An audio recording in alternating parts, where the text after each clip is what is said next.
कहते हैं कि धरती अपने अक्ष पर 23.5 डिग्री झुकी हुई है। एक अर्थशास्त्री थे और एक उद्योगपति महोदय थे, तो दोनों वहां गए उसको चेक करने के लिए। तो देखा कि धरती अक्ष पे झुकी हुई है, तो अर्थशास्त्री ने अपने हिसाब से उसकी परिभाषा दी। उन्होंने कहा कि यार वहां तो सिक्का पड़ा है। उन्होंने लिखा कि मुद्रा वो धुरी है जिसके चारों ओर अर्थव्यवस्था घूमती है। उद्योगपति साहब उससे थोड़ा सा बढ़ के निकले, उनको भी वहां पे सिक्का ढूंढना था, मुद्रा ढूंढनी थी, तो उन्होंने लिखा कि मुद्रा वो धुरी है जिस पर पृथ्वी नाचती है। तो अर्थशास्त्रियों के लिए मुद्रा वही है और ये वहीं पे पृथ्वी नचाते हैं और धरती नाचती है। तो उसी से शुरुआत करते हैं हम अपने जो गेस्ट हैं उनके साथ। सर, कहते हैं कि अगर भोजपुर का हिस्सा जैसे भदोई, मिर्ज़ापुर, जहाँ भोजपुरी बोली जाती है, अगर बांट दिया जाए तो वाराणसी जो है उसकी आर्थिक राजधानी हो जाएगी व्यापार के लिहाज से। तो वाराणसी को आने वाले दिनों में कैसे देखते हैं आप? वाराणसी जो साड़ियों का उद्योग है, जो सिल्क उद्योग है, उससे संबंधित। आदरणीय मंच, सम्मानित सदन, मैं बहुत आभारी हूँ इस कि हम लोगों को इन्होंने बुलाया और हम लोगों को इतना सम्मान दिया। मैं एक साड़ी आज पूरे बनारस में और पूरे देश में इसका बहुत प्रचलन है और जो लोग लगे हुए हैं इसमें काफ़ी भोजपुरी देहातों से लोग लगे हुए हैं। आज यह 15 लाख यदि व्यूवर्स हैं तो उसमें 70% व्यूवर्स भोजपुरी देहातों से लगे हुए हैं। तो इसका और आगे भी इसका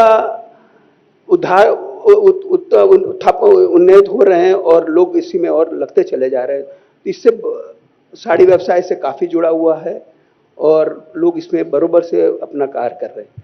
चौधरी जी, आप बहुत पुराने कारोबारी भी हैं। अब आप पे आते हैं कि बहुत पहले से आप देख रहे थे, पुरानी सरकारें थी और नई सरकारें हैं, इसमें लॉ एंड ऑर्डर काफ़ी टाइट है। उत्तर प्रदेश की बात तो होती है, उधर दूसरे राज्यों में इसकी चर्चा होती है। तो अगर आपका लॉ एंड ऑर्डर ठीक रहता है राज्य का, तब कारोबार करने में कितनी होती है आपको सुगमता और अब कितनी हुई है?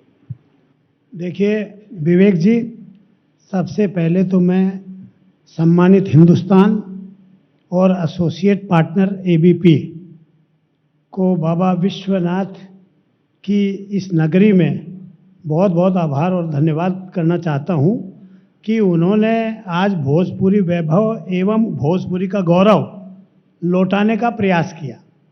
अभी आपने जिनसे साक्षात्कार किया, आदरणीय जो भोजपुरी के वैभव जिनको हम कह सकते हैं, समीर अंजान साहब, वो आज इसी भोजपुरी मिट्टी की देन है। उन्होंने पूरा बम्बई और यहाँ और पूरे फिल्म सिटी की बात की। तो उद्योग में हम लोग पहले उद्योग को बढ़ाने के पहले वातावरण बनाना चाहते हैं कि आज औद्योगिक ऐसा माहौल बनावे ताकि उद्योगों का विकास हो। तो पूर्वांचल में यही लोगों के आने जाने पर मेरा अगला सवाल ये था। कहते हैं कि किसी इलाके की जो अर्थव्यवस्था है उसका, जैसे भोजपुर की ही अर्थव्यवस्था है, उस इलाके का विकास तब होता है जब वहाँ के लोग जाएं और आके उस इलाके के लिए कुछ करें। जैसे कि एक उदाहरण है मेरे पास कि एक मुंबई से लड़का निकला, सचिन तेंदुलकर नाम का, और वो इतना महान क्रिकेटर बना, उसने पूरे मुंबई का क्रिकेट बदल के रख दिया। वो आया, उसने कुछ किया मुंबई के लिए। यहाँ के लोग क्या वापस जाते हैं तो आके करते हैं उतना जितना इनको करना चाहिए, ताकि क्योंकि भोजपुर का विकास हो? विवेक जी, इसमें मैं ये कहना चाहता हूँ कि सरकार आज पश्चिमांचल पूर्वांचल हम दोनों सगे भाई हैं, लेकिन क्या आपको लगता है हम लोग सगे भाई हैं? आज पूर्वांचल में सारी संपदा, सारे संसाधन हैं, मैन पावर, सारी चीज़ यहाँ से पूरे देश में जाती है। तो इसके पीछे सरकार भी कहीं ना कहीं उसका भी उत्तरदायित्व है। आज हमारे में सक्षमता है, आज हम लोग उद्योग कर रहे हैं, यहाँ उपभोक्ता बाजार है। आज आप पूर्वांचल को देख लीजिए, उत्तर प्रदेश की 45% आबादी है। तो इसमें बहुत हद तक, और मैं ये मानता हूँ कि सरकार भी जिम्मेदार है। जी, आएंगे अब इस जिम्मेदारी पे, इनको भी इंक्लूड कर लेते हैं तो ये सोचेंगे कि दो ये बोल रहे हैं और तीसरा विवेक बर्नवाल साहब हैं, कालीन के निर्यातक। पिछले दिनों एक सीरीज आई थी कालीन भैया, बड़ा फेमस हुए थे, मिर्ज़ापुर का ही कैरेक्टर था। तो सबसे पहले तो हमें ये बताइए कि ये पूरा कारोबार क्या है और कैसे चलता है, आप इसमें कैसे आए, शुरुआत कहाँ से हुई? हिंदुस्तान टाइम्स का बहुत बहुत धन्यवाद और ये सम्मान देने के लिए बहुत धन्यवाद। जब वाजपेयी जी ने मुझे बताया इसके बारे में तो मुझे थोड़ा आश्चर्य हुआ कि बहुत सालों बाद किसी ने भोजपुरी के लिए कुछ बातचीत की। तो कुछ आइडिया नहीं था कि क्या होना है, लेकिन जो सुबह से जो सेशन आपने स्टार्ट किया ये बहुत ही खूबसूरत है। अपने कालीन के बारे में बात करता हूँ। ये जो कालीन का व्यापार है, इस क्षेत्र से इसका टोटल व्यापार करीब 15 से 16 हज़ार करोड़ है। 15 से 16 हज़ार करोड़ में करीब करीब 65 से 70% बोलूँगा जो हमारे इस क्षेत्र का है, जिसमें मिर्ज़ापुर, भदोही, बनारस ये सब शामिल है। और इस व्यापार में करीब करीब 25 से 26 लाख लोग काम करते हैं।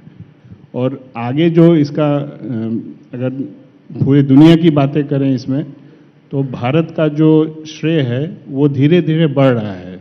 बाकी सारे देशों के हस्त निर्मित गलीचे बंद हो गए हैं।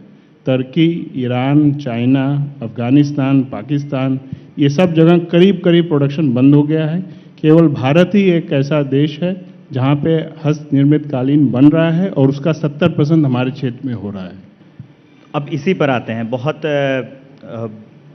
कारोबार है ये पुराना। मुझे लगता है जब मैं पढ़ रहा था तो उसमें पता चला कि 16वीं शताब्दी से ये कारोबार चल रहा है। 22 लाख ग्रामीण कलाकार इसमें आते हैं और 32 लाख के आसपास, वही जो आप आंकड़ा गिना रहे थे उसी से मिलता जुलता कारोबार है अभी भी हाथ से इसकी।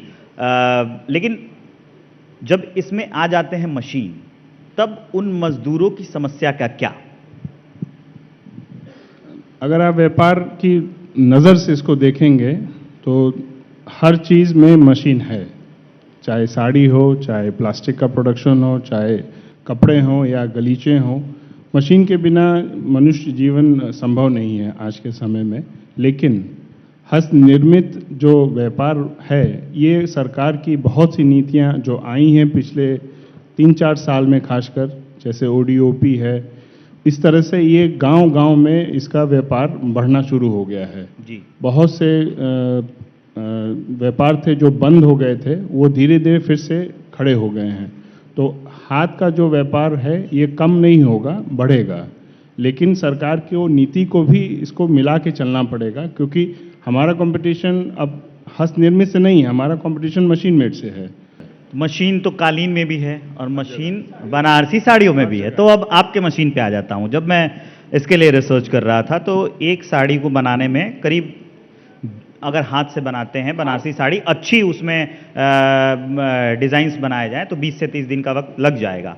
और वही अगर मशीन आ जाती है तो 14 घंटा लगता है, मतलब करीब 2.5 साड़ी बनाने में। ये एक आंकड़ा है। तो आप तो उद्योगपति आदमी हैं, फायदा कमाना है आपको, कहाँ सोचेंगे मजदूरों की? नहीं साहब, हम तो चाहेंगे कि हमारा हस्त निर्मित जो हमारे वो व्यूवर्स हैं उनको कार्य मिलता रहे और वो किसी भी तरह से जिंदा रहें। तो हम चाहेंगे कि, और इसके यह मशीन निर्मित तो पूरे देश में, पूरे शहर में कहीं भी बन सकती है। मशीन निर्मित हर देश, हर शहर में बन सकता है। ये जो एक हस्त निर्मित है और जो हस्तकला है वो बनारस में ही इसका डेवलपमेंट है, बनारस में ही इसका सौभाग्य है। तो हम तो चाहेंगे कि बनारस में ही ये बनाए रहे और हमारे जो व्यूवर्स गण हैं, जो हमारे भोजपुरी लोग हैं, इस पर लगे रहें और इसका उत्थान होता रहे। सार्थक चर्चा हुई भोजपुर के अर्थशास्त्र पर। चौधरी जी, घनश्याम जी और विवेक जी, आप सभी का बहुत बहुत धन्यवाद।